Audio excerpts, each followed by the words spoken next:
Bata, anong ginagawa mo rito? Ang malamig na boses ay tumusok sa pandinig ni Wesley na parang isang matulis na yelo. Napahigpit ang hawak niya sa maliit at lumang passbook ng kanyang lola Elena. Ito ang kanyang kalasag. Ito ang kanyang misyon.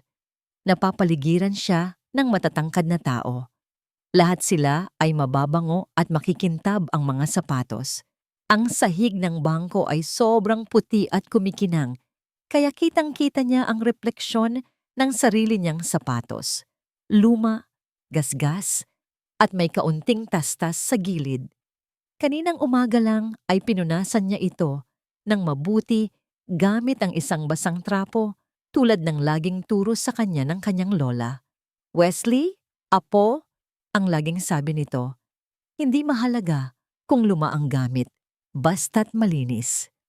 Ang karangalan ay dinadala, hindi isinusuot.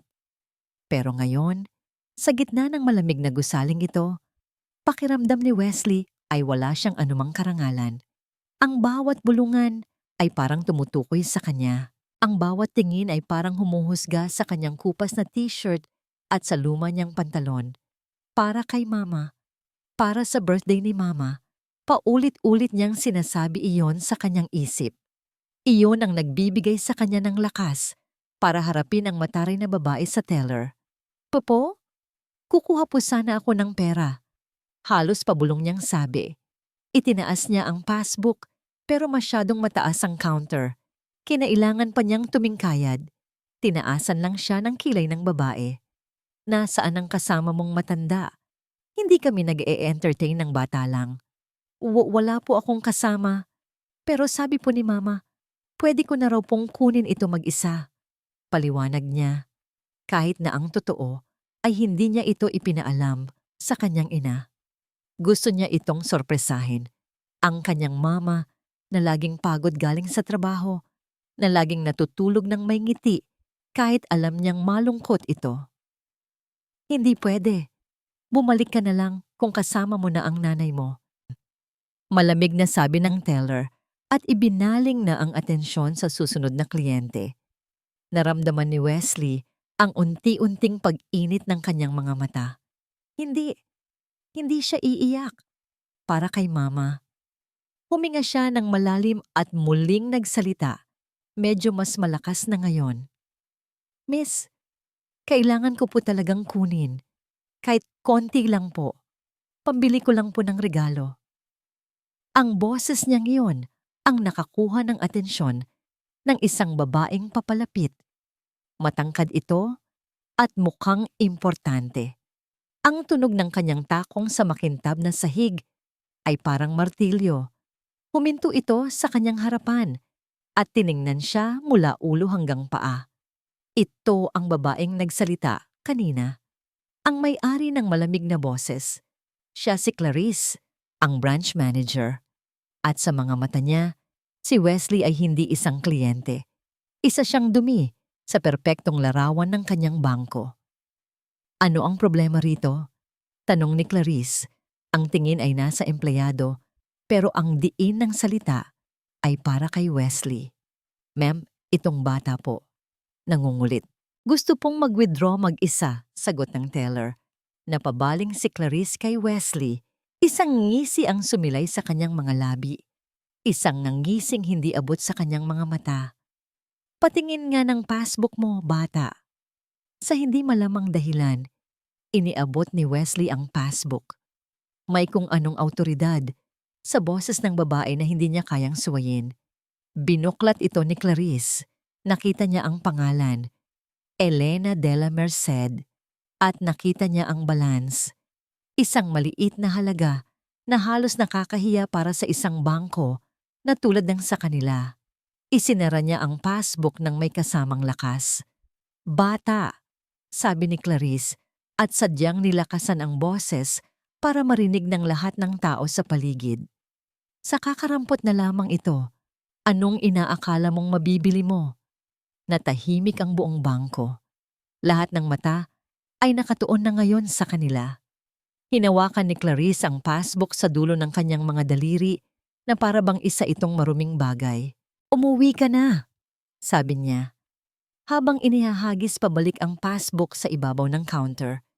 At sabihin mo sa mga magulang mo na huwag kaming aksayahan ng oras sa mga ganitong kalokohan. Sa pagkakataong yon, hindi na napigilan ni Wesley. Ang mga luhang kanina pa niya pinipigilan ay sunod-sunod na pumatak mula sa kanyang mga mata. Ang kanyang munting katawan ay nagsimulang manginig. Ang kahihiyan at sakit ay bumara sa kanyang lalamunan. Niyuko niya ang kanyang ulo. Ayaw niyang makita ng sino man ang kanyang pag-iyak. Pero huli na ang lahat. Narinig niya ang mahinang tawanan mula sa ilang mga tao. At sa sandaling iyon, ang makintab na sahig ng bangko ay parang naging isang malalim na bangin na handa siyang lamunin ng buo. Nasa loob ng kanyang itim na sasakyan, si Rafael de la Merced, abala sa isang business call nang biglang tumunog ang isa pa niyang linya. Si Liza, ang kanyang executive assistant. "Sir, paumanhin po sa abala," sabi nito sa kabilang linya. "May kailangan lang pong pirmahan sa BDO branch sa Ayala. Isang urgent document po para sa bagong investment." Napakunot ang noo ni Rafael. "Hindi ba pwedeng idaan na lang dito yan? I'm on my way to a meeting." Oras ay ginto, at ang bawat minuto na nasasayang ay perang nawawala. "Sinubukan po nila, sir. Pero policy daw po ng bangko na kayo mismo ang pumirma sa harap ng branch manager. 5 minutes lang daw po, sir." Napabuntong hininga si Rafael. "Fine, I'm 10 minutes away. Sabihan mo na sila." Ibinaba niya ang tawag at sinenyasan ang kanyang driver na baguhin ang ruta. Isang maliit na abala sa kanyang perpektong iskediul. Habang nasa daan, muli niyang binasa ang mga email sa kanyang telepono. Ang isip niya ay nasa milyon-milyong pisong transaksyon sa mga board meeting at sa pagpapalago ng kumpanyang pinaghirapan niya. Ilang sandali pa, huminto ang sasakyan sa tapat ng isang malaking gusali ng bangko.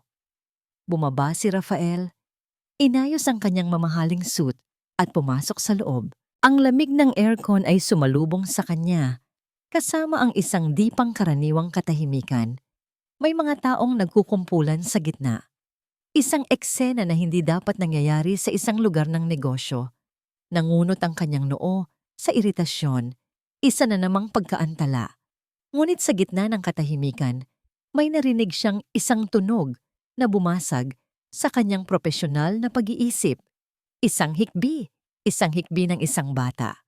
Automatiko siyang napatingin sa gitna ng kumpulan. Nakita niya ang isang maliit na batang lalaki. Nakayuko, ang maliliit na balikat ay nanginginig. Nakita niya ang kupas nitong t-shirt at nakita niya ang luma at sirang sapatos. At sa isang iglap, ang mundo ni Rafael ay huminto. Ang mga meeting, ang mga kontrata, ang milyon-milyong piso, lahat ay naglaho. Ang batang iyon, ang pamangkin niya, si Wesley. Isang nag-aalab na galit ang biglang umakyat mula sa kanyang dibdib. Isang galit na matagal na niyang hindi naramdaman. Isang galit na nag-ugat pa sa kanyang sariling nakaraan. Bumalik sa kanyang alaala ang mga araw na siya mismo ang nakasuot ng luma at sirang sapatos.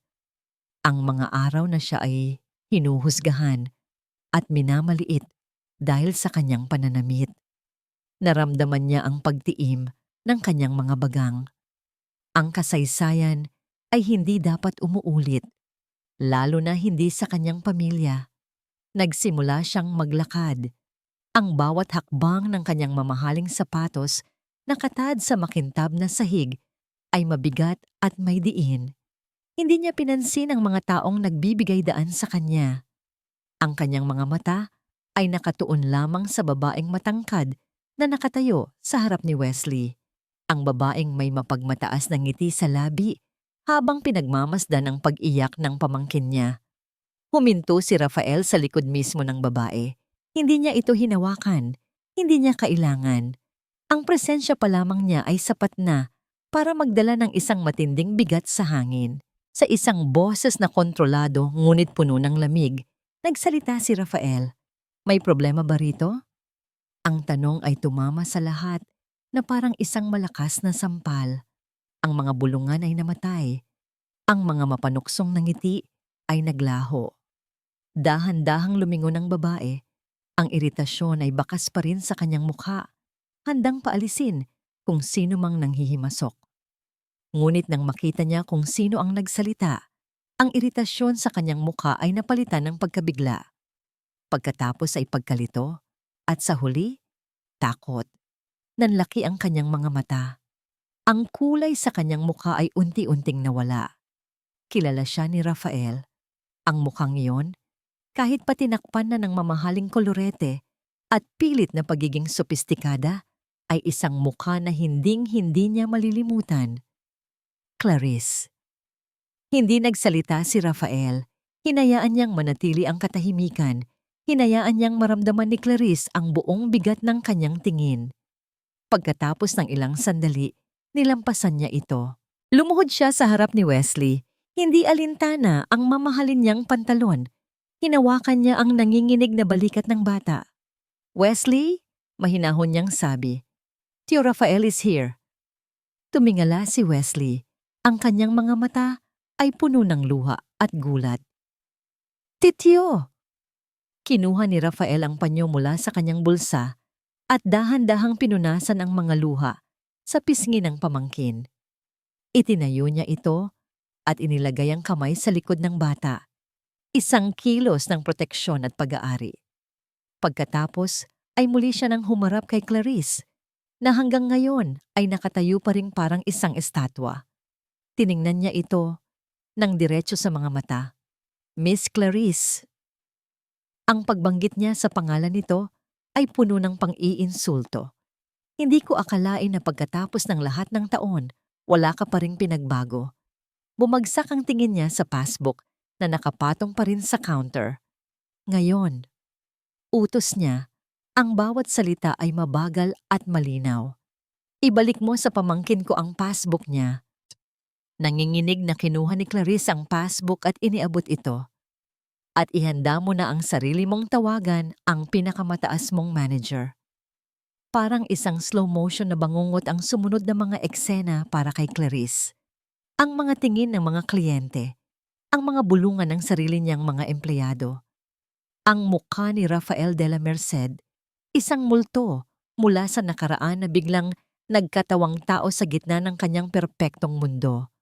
"Sa opisina ko tayo mag-usap," sabi niya. Pilit na pinatatatag ang boses na nagbabantang mabasag anumang oras. "Ana, magdala ka ng kape." "Hindi, tsaa na lang. Dalhan mo kami ng tsaa." Nanginginig ang kanyang mga kamay habang naglalakad siya pabalik sa kanyang glass-walled office. Ramdam niya ang malamig na tingin ni Rafael sa kanyang likuran. Bawat hakbang nito ay isang pasakit. Sa loob ng opisina, mabilis siyang umupo sa likod ng kanyang malaking mesa. Ang mesa na nagsisilbing kanyang trono at balwarte. Pero ngayon, pakiramdam niya ay isa itong kulungan. Habang hinihintay niya si Rafael, ang isip niya ay lumipad pabalik. 15 taon na ang nakalipas. Nakaupo sila sa isang murang kainan sa tapat ng kanilang unibersidad. Si Rafael, payat pa noon, pero ang mga mata ay puno ng pangarap at determinasyon. Iginuhit nito sa isang tissue paper ang mga plano niya. Isang maliit na kumpanya, isang malaking pangarap. "Ito, Klang," sabi nito na kumikinang ang mga mata. "Balang araw, itatayo ko to para sa tin, para sa pamilya natin." Pero si Clarice, nakatingin lang sa gasgas na sapatos ni Rafael at sa kamay nitong may kalyo. Praktikal siya. Lumaki siya sa hirap at pagod na siyang maging mahirap. "Raf," sabi niya, at ang bawat salita ay parang laso na pumapatay sa isang bagay na maganda sa loob niya. "Hindi kayang pakainin ng pangarap ang pamilya ko. Ang pag-ibig, hindi iyan nakakabili ng gamot para sa tatay ko." Iniwan niya si Rafael doon, kasama ang basag nitong puso at ang tissue paper na puno ng mga pangarap. "Ma'am, ang tsaa po." Napabalik si Clarice sa kasalukuyan. Pumasok si Rafael sa kanyang opisina, ngunit hindi ito naupo. Nanatili itong nakatayo sa harap ng kanyang mesa, matangkad at makapangyarihan na parang pag-aari nito ang buong silid. Inilagay niya si Wesley sa isang upuan sa gilid, malayo sa kanilang tensyon. Tiningnan ni Clarice ang sariling refleksyon sa salamin sa kanyang likuran. Nakita niya ang isang matagumpay na babae, suot ang damit na gawa ng isang sikat na designer na papalibutan ng mga simbolo ng tagumpay. Ito ang buhay na pinili niya. Ito ang buhay na ipinalit niya kay Rafael. Dapat ay masaya siya. Dapat ay kontento siya. Bakit parang abo ang lasa ng lahat ng ito ngayon? Huminga siya ng malalim. Isinuot ang kanyang maskara ng profesionalismo. Mr. Della Merced, panimula niya, nais kong humingi ng paumanhin sa naging abala. Mayroon kasi kaming sinusunod na bank policies, lalo na kung menor de edad ang involved. Security protocols, you understand. Sinubukan niyang ngumiti, pero naramdaman niyang parang napupunit ang kanyang labi. Hindi kumibo si Rafael, tinitigan lang siya nito ng mga matang walang emosyon, mga matang tila nakikita ang lahat ng kasinungalingan at takot na itinatago niya. Ang katahimikan ay mas malakas pa kaysa sa anumang sigaw. Pagkatapos ng tila isang kawalang hanggan, nagsalita si Rafael at ang boses niya ay kasing talim ng isang patalim. Huwag tayong mag-usap tungkol sa polisiya, Clarice. Mag-usap tayo tungkol sa karangalan ng tao. Napalunok si Clarice. At saka, dagdag ni Rafael, habang ang tingin niya ay bumababa sa passbook na dala ni Wesley. Ang passbook na yan ay simula pa lang. Itinuon ni Rafael ang kanyang malamig na mga mata pabalik sa kanya.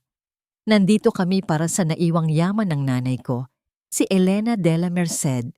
Sandali itong huminto na para bang hinahayaan nitong lumubog ang bawat salita. Nagtitiwala akong pamilyar ka sa pangalang yan. Ang pangalang iyon, Elena Della Merced, ang mabait na ginang na minsay, naghain sa kanya ng mainit na sopas sa kanilang maliit na bahay. Biglang nanuyo ang lalamunan ni Clarice. Ang kaninang pamumutla niya ay napalitan ng kulay na parang papel. Ang lahat ng dugo sa kanyang mukha ay tila hinigop pababa sa lupa. Hindi umupo si Rafael, ang pagtayo sa harap ni Clarice ay isang posisyon ng kapangyarihan at hindi niya ito bibitawan. Sa isang banda, nakita niya ang takot sa mga mata ng babae. Isang takot na matagal na niyang hinintay na makita mula rito. Ngunit ang tagumpay ay naging mapait. Ang kanyang layunin ay hindi ang maghiganti sa isang dating kasintahan, kundi ang ipagtanggol ang dangal ng kanyang pamangkin at ang alaala ng kanyang ina. Si Elena Della Merced, ulit ni Rafael, sinasadyang idiin ang bawat salita. Ang nanay ko, na ngayon ay nasa kabaong. Ang passbook na hawak ng anak ng pamangkin ko ay ang kanyang personal na savings, Clarice, para lang sa emergency fund ni Wesley. Pumikit si Clarice, para bang sinasagap ang hangin para huminga. Wala akong alam na iba pa, Rafael.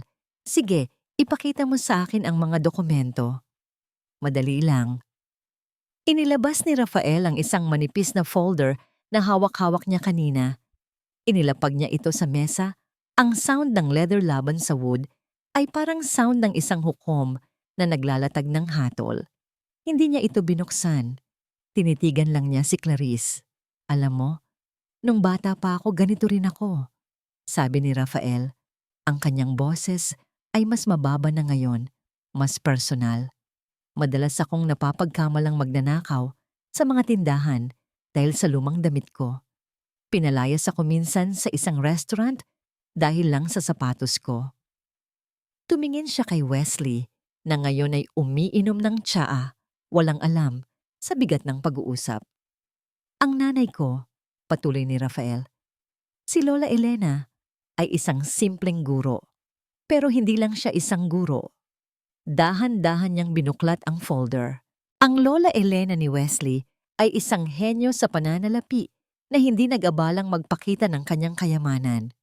Gumugol siya ng 4 na dekada sa pag-iipon, hindi lamang mula sa kanyang pensyon, kundi sa matatalinong investment na ginawa niya sa ilalim ng nom de plume.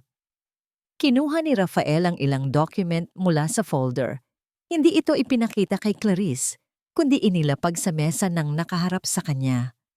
Ang major na investment niya ay nasa real estate at ironically, sa mga stocks ng ilang private bank. Inilipat niya ang tingin niya mula sa mga document papunta kay Clarice. Mayroon kaming trust fund para kay Wesley at sa mama niya. Ang fund na yon ay nagkakahalaga ng, let's just say na, mas malaki kaysa sa annual budget ng maliit na lungsod. At alam mo ba kung saan nakalagay ang mga hard copy ng mga certificates na ito? Clarice? Nag-aalangan si Clarice. Hindi ko alam. Oo, alam mo. Ngumisi si Rafael. Hindi ngiti ng katuwaan, kundi ng tagumpay. Ang lahat ng pinakamahalaga at pinakapribadong document ay nakalagay sa isang safety deposit box dito mismo sa branch na ito, sa box number E102. Ang mukha ni Clarice ay naging puting-puti.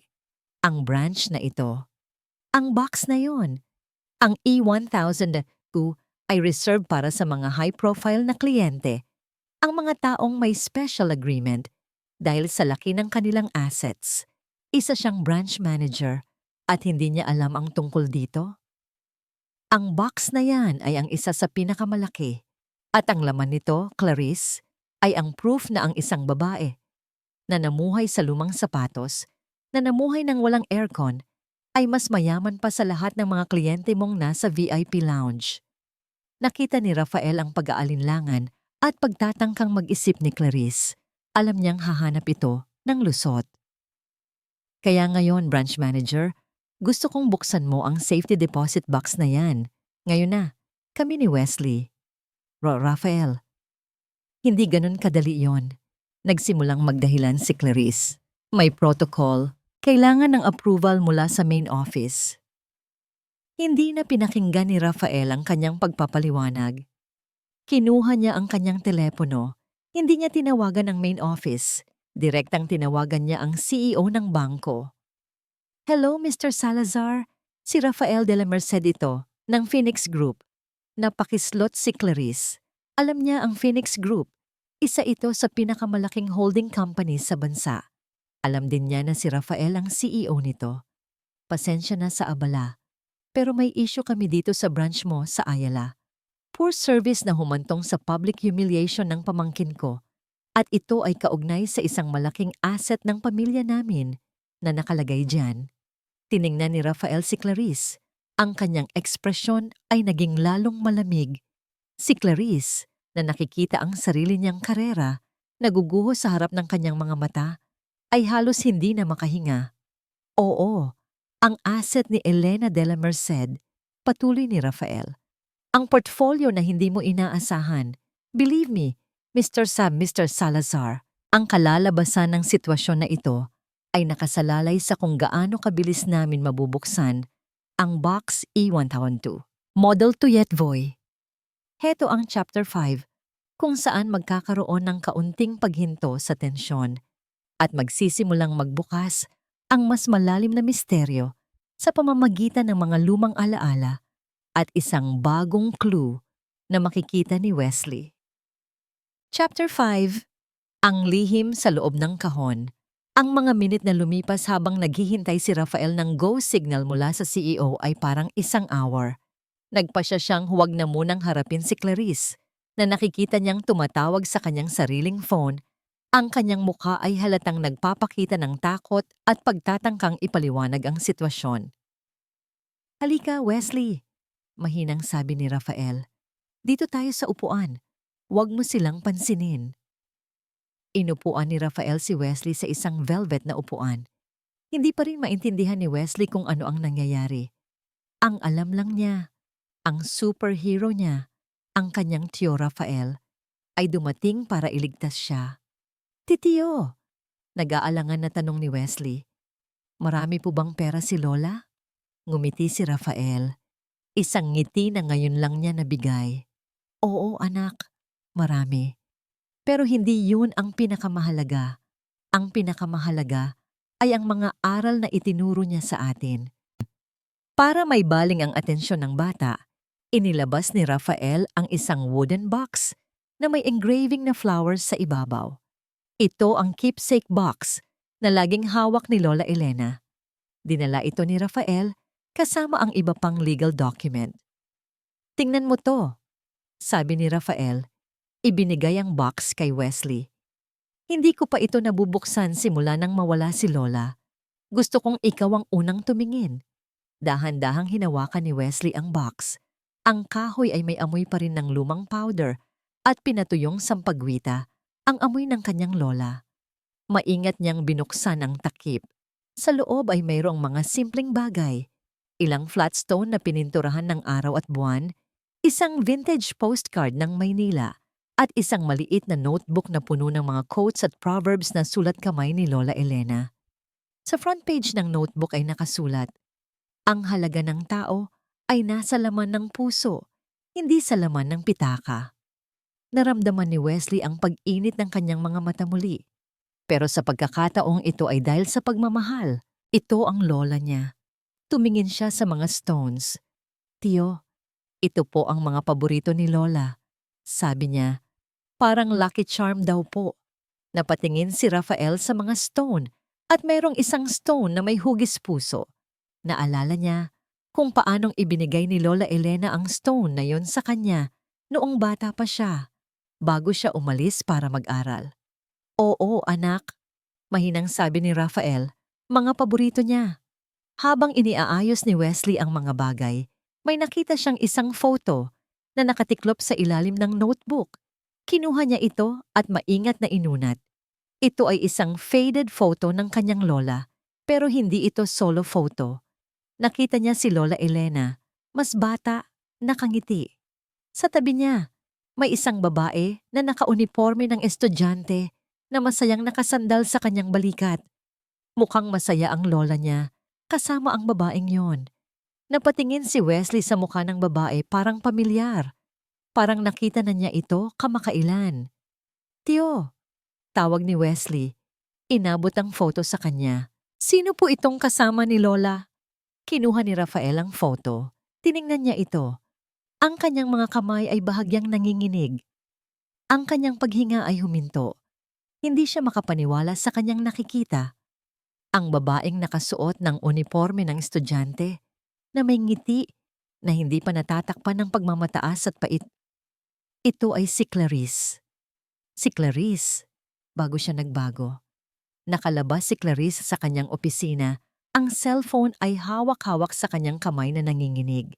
Ang tawag niya sa CEO ay hindi naging maganda. Hindi siya pinaniwalaan. Sa halip sinabi sa kanya, "Miss Ramos, makinig kang mabuti.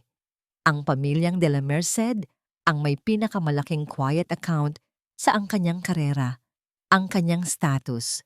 Ang lahat ng pinaghirapan niya para takasan ng kahirapan ay nakasalalay sa kung paano niya haharapin ang isang batang may lumang sapatos, at ang ex-boyfriend niyang ngayon ay isang makapangyarihang bilyonaryo." Tumingin siya kay Rafael na ngayon ay tahimik na nakaupo kasama si Wesley. Pinapakita ang isang lumang wooden box.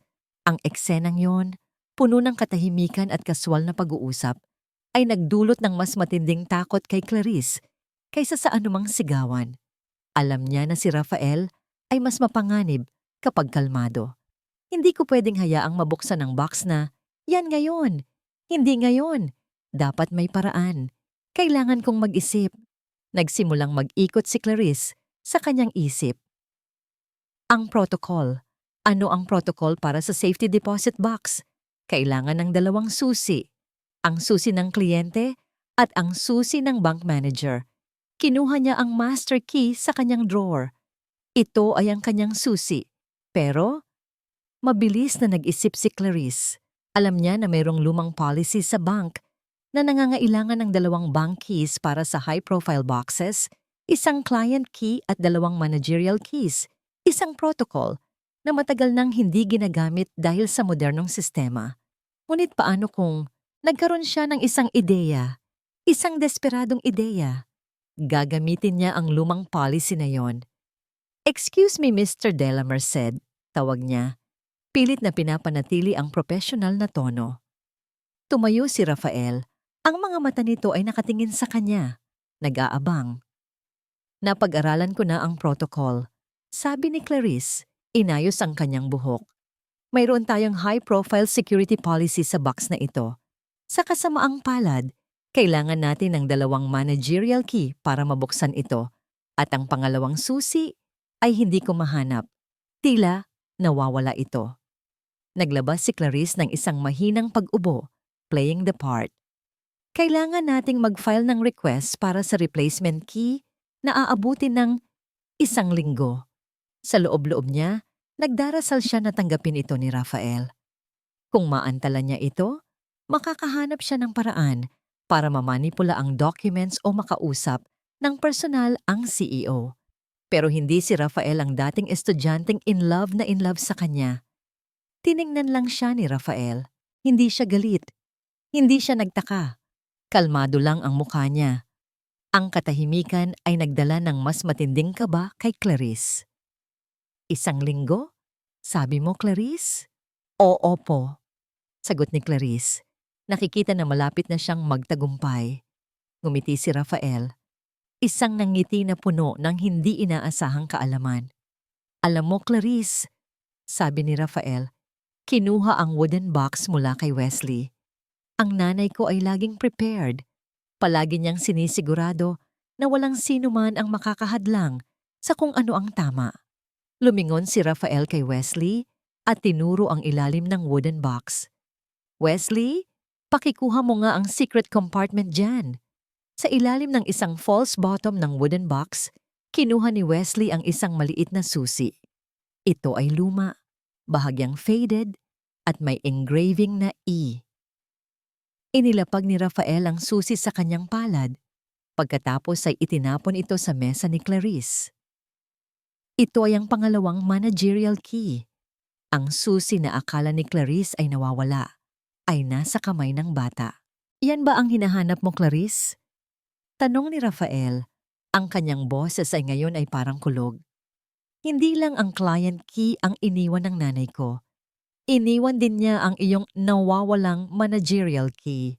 Sa loob ng keepsake box niya.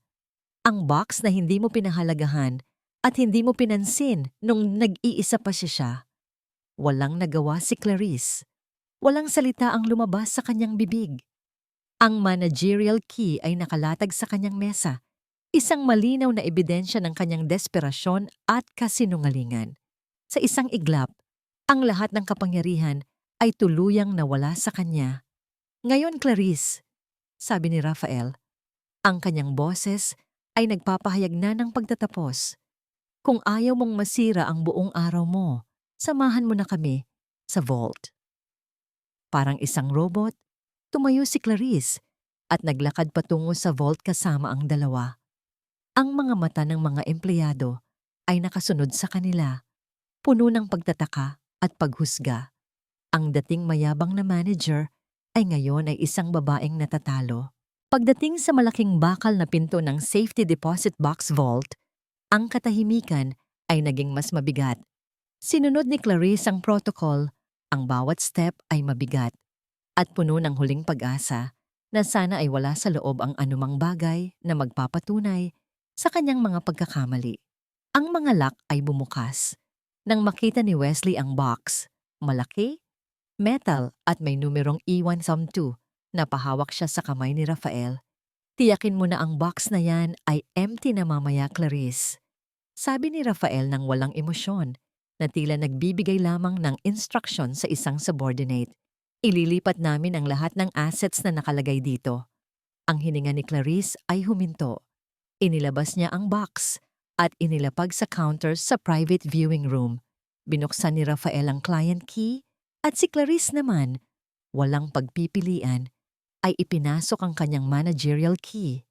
At sa huli, inilabas ni Rafael ang susi na iniwan ni Lola Elena, ang nawawalang susi, at ipinasok ito. Nag-click ang mga lock. Dahan-dahang binuksan ni Rafael ang metal box. Sa loob ay may mga document folder, malalaki, nakatali ng maayos. Ang mga asset ni Lola Elena. Ang kayamanan na hindi inakala ng sinuman. Ngunit sa gitna ng lahat ng document, may isang envelope na kulay ginto at luma. Ito ay handwritten at nakasulat sa labas. Para sa aking mga lalaki, Wesley at Rafael. Kinuha ni Rafael ang liham. Ang kanyang kamay, na kayang humawak ng milyong-milyong deal, ay nanginginig ngayon. Nararamdaman niya ang init ng luha sa kanyang mga mata. Hindi niya binuksan ito. Tiningnan niya lang ang sulat kamay ng kanyang ina. Basahin mo, mahinang sabi ni Clarice. Ang boses nito ay parang bulong. Nakuha na ng curiosity at takot ang kanyang buong pagkatao. Ibinigay ni Rafael ang liham kay Wesley. Basahin mo, anak. Ito ang huling bilin ni Lola. Kinuha ni Wesley ang liham. Sa pamamagitan ng kanyang munting boses na medyo nanginginig pa rin, nagsimula siyang bumasa. Rafael, anak ko, kung binabasa mo ito sa branch na yan, kasama si Wesley, nangangahulugan na ang aking huling aral ay nagsimula na. Nakikita mo, alam kong mas gusto mong maghiganti. Alam kong masisira mo ang karera ng branch manager na yan sa loob ng 1 minute. Napakunot ang noo ni Rafael. Nagtataka. Paano niya nalaman? Ipinagpatuloy ni Wesley ang pagbasa. Ang desisyon kong ilagay ang deposit box dito ay hindi nagkataon lamang. Alam ko ang lahat. Anak ko. Alam ko ang tungkol sa iyong masakit na nakaraan, sa babaeng humahawak ngayon, sa susi ng box na yan. Ang babaeng minsay pinahalagahan ko rin, si Clarice, na nawalan ng landas sa kasakiman. Ang mga salita ay tumama kay Clarice na parang kidlat. Napahawak siya sa mesa, ang mga mata ay nanlalaki. Paano niya nalaman? Ang box na ito ay isang pagsubok. Patuloy ni Wesley sa pagbasa. Para sa iyo, Rafael, ang pagsubok ay kung paano ka magre-react sa, at para kay Clarice, ito ang iyong second chance na piliin ang pagiging mabuti. Ang makita ang isang batang may luma at sirang sapatos at hindi maghusga dahil minsan ay ganun ka rin, ngunit nabigo ka. Pinili mo ang katigasan ng iyong puso. Tumulo ang luha sa mata ni Rafael. Ito ang kanyang ina. Isang master strategist hanggang sa huli. Ngunit ang huling sentence ang nagdulot ng pinakamalaking shock. Ang mga salita ay tumatak sa mga pader ng viewing room na parang echo. I am the majority shareholder, si Lola Elena. Ang babaeng nagtahi ng kanyang sariling damit at nagluto ng simpleng sopas ay may-ari ng bangko kung saan siya nagtatrabaho. Ang babaeng hinusgahan niya sa pamamagitan ng kanyang apo ay siyang may karapatang magpalayas sa kanya. Ang lahat ng security at status na pinaghirapan ni Clarice ay gumuho sa isang iglap. Ang pagiging branch manager ay isang fasad lamang. Siya ay nagtatrabaho para sa pamilyang sinaktan niya. Ang buong scheme ni Lola Elena ay hindi lamang tungkol sa pera. Ito ay isang perpektong retribution na itinago sa loob ng isang aralin tungkol sa moralidad. Hindi ito totoo, bulong ni Clarice. Ngunit sa pagtingin niya sa document sa ilalim ng folder, nakita niya ang signature ng lawyer ni Lola Elena. Dated, maraming taon na ang nakalipas. Ang katotohanan ay masakit at hindi mapagkakaila. Ang CEO ng bangko na kanyang tinawagan kanina ay biglang pumasok sa viewing room kasama ang 2 pang executive. Tiyak, tumawag si Rafael matapos nilang basahin ang liham. Miss Ramos, sabi ng CEO, ang kanyang boses ay walang pag-aalinlangan. Sa nakita ko at narinig ko, at given na ang pamilya de la Merced ang ating majority shareholder at ang unacceptable treatment mo sa kanilang heir, kailangan mong magbitiw sa pwesto. Agad-agad. Wala nang debate. Walang second chance. Napaupo si Clarissa sa isang upuan. Ang luha na kanina pa pinipigilan dahil sa pride ay tuluyan ng bumuhos. Hindi ito luha ng takot sa pagkawala ng trabaho, kundi luha ng matinding pagsisisi. Sariwang-sariwa sa kanyang alaala ang mukha ni Wesley, ang pag-iyak nito, at ang photo ni Lola Elena Kasama siya, noong innocent pa siya, si Lola Elena, na nakita ang potensyal niya pero nakita rin ang kanyang kahinaan. At si Rafael, na siya ang pinili pero siya ang iniwan. Papatawarin niyo ako, sabi ni Clarice, hindi kay Rafael kundi sa hangin, sa ghost ni Lola Elena. Mali ako. Naging bulag ako sa pera, sa status. Kinalimutan ko kung saan ako nanggaling. Tinitigan siya ni Rafael. Ang matinding galit sa kanyang puso ay nagsisimulang humupa. Nakita niya ang isang babae na hindi lang nawalan ng trabaho, kundi nawalan ng kaluluwa. Wala na siyang naramdamang tagumpay. Ang revenge na naibigay sa kanya ng kanyang ina ay hindi nagdala ng kagalakan, kundi kalungkutan. Nagsimulang maglakad papalabas ang CEO, kasama ang mga executive. Iniwan si Rafael, Wesley, at Clarice sa viewing room. Si Wesley, na hindi lubos na maintindihan ang mga salitang shareholder at majority, ay ang tanging nakakita ng tunay na sakit sa mukha ni Clarice. Hindi niya nakita ang manager na nang insulto sa kanya. Nakita niya ang isang babae na umiiyak tulad niya kanina. Marahang lumapit si Wesley kay Clarice. Inilabas niya ang kanyang kamay at sa kanyang palad ay may isang foil-wrapped candy, isang simpleng mint candy na binigay sa kanya ng kanyang ina noong umaga. "Ma'am," mahinang sabi ni Wesley, ang kanyang boses ay puno ng awa at walang halong paghusga. Sabi po ni Lola, kapag malungkot daw po, masarap ang candy. Inangat ni Clarice ang kanyang ulo. Ang kanyang mga mata ay nanlalaki, punong-puno ng luha. Tiningnan niya ang bata at ang candy. Ang bata na hinusgahan niya ay siyang nagbigay ng kaunting comfort sa kanya. Ang innocence at compassion ni Wesley ay mas malakas kaysa sa anumang stock market o executive power. Sa salamat, ang salitang halos hindi niya mabigkas. Kinuha niya ang candy at niyakap ang bata. Isang yakap na puno ng pagsisisi. Tiningnan ni Rafael ang eksena. Ang legacy ni Lola Elena ay hindi ₱1 bilyon. Ito ay ang compassion ng kanyang pamangkin. Matapos ang insidente sa bangko, lumipas ang ilang araw. Nang makalabas si Clarice sa gusali ng bangko kasama ang mga empleyado ng kanyang opisina, dinala siya sa isang silid. Doon, siya ay kumuha ng kanyang mga gamit. Nakita niya ang kanyang photo sa mesa, ang photo na nagpapakita ng kanyang dating kagandahan at tagumpay. Tinanggal niya ito at itinago sa kanyang bag. Hindi na niya kailangan ang larawang iyon. Nasa parking lot si Rafael. Hinintay niya si Clarice. Inilapit niya ang window ng kotse sa kanya. "Paano na?" tanong ni Clarice. "Nag-file na ako ng kaso laban sa'yo, pero hihilingin ko ang pinakamagaang sentensya," sagot ni Rafael. "Salamat." "Kailangan mo rin ng abogado, Clarice," dagdag ni Rafael. "Susuportahan kita. Matagal ko nang iniisip at naintindihan ko na ang pagkamuhi sa'yo ay walang saysay.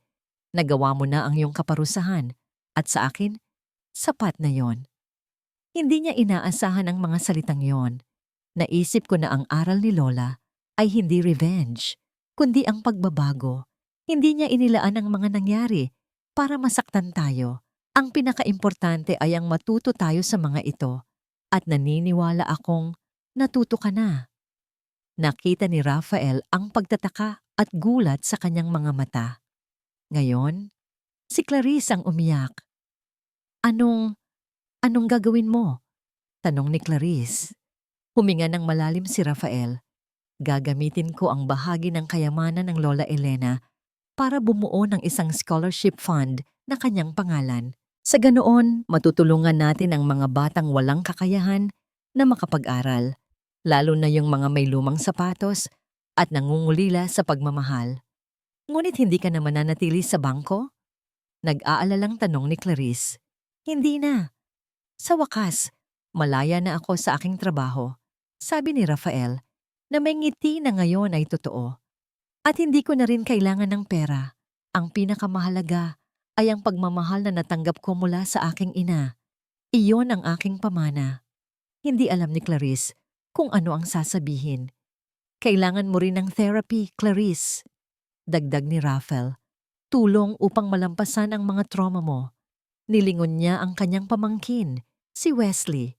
Nakaupo ito sa likuran ng sasakyan kasama ang kanyang bagong sapatos na binili ni Rafael. Ngayon, para sa bata, ang shoes ay hindi na simbolo ng kahihiyan. Inilabas ko na rin ang pera ni Wesley sa account, sabi ni Rafael, at ginawa ko ng may trust fund. Ang pera niya ay maiiingatan at sa ganitong paraan, mapoprotektahan natin ang kanyang kinabukasan. Salamat, Rafael, sabi ni Clarice. Ang kanyang boses ay nanginginig. Huwag ka nang magpasalamat, sabi ni Rafael. Salamat kay Lola Elena. Siya ang gumawa nito at dapat kang magpasalamat kay Wesley. Ang kanyang kabaitan ang nagmulat sa atin. Pagkatapos ay sinanyasan ni Rafael ang kanyang driver na umalis. Sa unang pagkakataon, hindi na niya kinailangan pang lingunin si Clarice. Alam niyang malakas na siya at kaya na niyang harapin ang kanyang buhay. Ngayon ay araw ng kaarawan ni Mama ni Wesley. Sa kanyang bagong sapatos na binili ni Tio Rafael, kumikinang sa ilalim ng araw, lumabas si Wesley ng bahay. Ngayon, ang sapatos na ito ay hindi na simbolo ng kahihiyan, kundi ng bagong pag-asa. Happy birthday, Mama! Pasigaw niya habang binubuhat ang isang malaking cake na may nakalagay na Happy birthday, Mama! Siya at si Tio Rafael ay bumili ng cake at isang magandang damit para sa kanyang ina. Si Wesley sa kanyang mga kamay ay may isang maliit na bag. Ngunit bago pa man siya makalabas, isang ganap na di inaasahang tao ang tumayo sa kanyang harapan. Wesley, sabi ni Clarice, nakasuot ng simpleng damit at ngiting totoo. Ngayon, makinis na ang kanyang buhok at ang kanyang mga mata ay hindi na mapagmataas, ngunit puno ng awa at pag-asa. Alam ko na birthday ng mama mo ngayon, sabi ni Clarice, hawak ang isang maliit na box na may ribbon. Nagulat si Wesley. Hindi niya inaasahan na makita si Clarice. Happy birthday po sa mama mo, sabi ni Wesley. May regalo ako para sa mama mo. Sana magustuhan niya, sabi ni Clarice. Iniabot niya ang regalo at kinuha naman ito ni Wesley. Salamat po, sabi ni Wesley. Ang kanyang puso ay puno ng labis na kagalakan at pagtataka. Pagdating sa bahay, sinalubong siya ni Rafael. Sa mesa ay may cake na ginawa ni Tio Rafael. Saan ka galing, Wesley? Tanong ni mama niya. Tada, sabi ni Wesley, itinago ang kanyang sorpresa. May regalo ako, sabi ni Wesley habang binibigay ang regalo kay mama. Galing po kay Ma'am Clarice. Tiningnan ng ina ni Wesley ang regalo nang may pagtataka sa kanyang mga mata. Matapos buksan ang regalo, nakita niya ang isang magandang dress at sa isang sulok may isang note galing kay Clarice. Naluluha ang ina ni Wesley. Pagkatapos ng hapunan, nagtitipon ang lahat sa sala. Sa paligid nila ay naglalakad sina Tio Rafael at si Clarice. Nakangiti. Magandang gabi sa inyong lahat, sabi ni Wesley nang may pagmamahal sa kanyang mga mata. Gusto ko pong ipaalam sa inyo na pinahalagahan po ni Lola ang lahat. Ang kanyang mga aral, ang kanyang mga sakripisyo, at naniniwala po ako na gusto niya na maging masaya tayo. At naniniwala ako na masaya tayo ngayon. Niyakap ni Wesley ang kanyang ina at humiling ng isa pang hiling. Matapos ang hapunan, lumabas si Wesley sa balkonahe. Sa mga bituin, napuno siya ng pagmamahal. Huminga siya ng malalim at naramdaman niya ang presensya ni Lola Elena sa kanyang likuran. Salamat po, Lola. Bulong ni Wesley. Naalala niya ang lahat. Ang kanyang mga luma at sirang sapatos. Ang mga salita ni Clarice. Ang mga aral ni Lola Elena. Hinawakan niya ang isang notebook sa kanyang kamay. Sa unang pahina ay nakasulat ang isang linya. Ang mga sapatos ay maaaring lumuma at masira, ngunit ang karangalan ay mananatili. Nakangiti si Wesley. Natutunan niya